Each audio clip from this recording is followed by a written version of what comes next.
Siz yillar davomida duo qildingiz, lekin hech nima o'zgarmadimi? Allohim meni eshitmayapti deb o'yladingizmi? Aslo, eshitgani uchun ham o'zgarmayapti.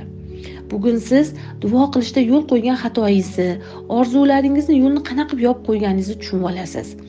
Duo qilganda bitta so'zni o'zgartirib, orzularni qanaqa qilib amalga oshirish mumkinligini o'rganasiz. Hamma gap shundaki, ilohiy kitobimizda Ibrohim surasida shukr qilganga ko'paytirib beraman, noshukurga azobim qattiqdir deb aytilgan.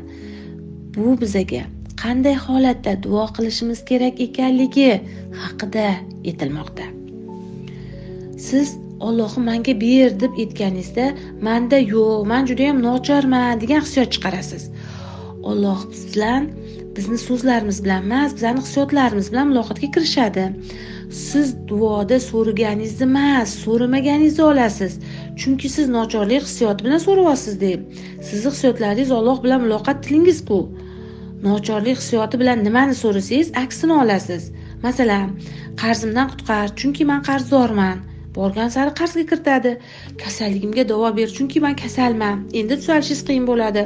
Pul ber, chunki men kambag'alman, yana ham kambag'allashtiradi.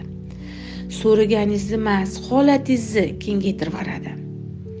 Siz qorong'u xonada turib olib chiroqni yoqib berishini so'ramang. Siz chiroqni yoqa olishingizga ishonib turib, yordam berishini so'rang. O'zingizda boriga shukr qilib, minnatdorchilik bildirib turib so'rang. Allohim, menga yetishmayapti, menga ber deganingizda diqqatingiz menda yo'q-da. Shu sababli yo'qni kengaytirasiz.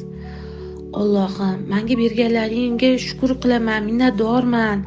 Shu vaqtgacha topgan hamma pullarim uchun men sendan minnatdorman deganingizda, endi minnatdorlik hissiyotini his qilasiz. Shu hissiyot bilan orzularingizni eslang, ularni amalga oshayotganini tasavvur qiling. Amalga oshganda nima his qilgan bo'lardingiz? O'sha hissiyotlarni eslang, o'sha hissiyotlarni his qilishga harakat qiling. Shunda Alloh taolo sizning hissiyotlaringizni o'qiydi va shu hissiyotlaringizni ko'payishi uchun sizga yordam beradi. Siz orzungizni amalga osha boshlaganini guvohi bo'lasiz. Allohim, shu vaqtgacha bergan hamma pullaring, boyliklaring uchun men sendan minnatdorman. Senga shukronalik keltiraman.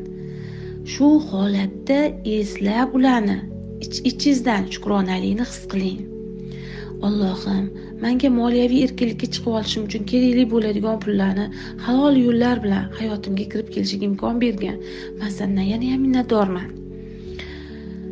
Omad yo'llarim ochib yuborgan. Sendan keladigan hamma belgilarni ilg'ab olib hayotimga tatbiq etishga tayyorman.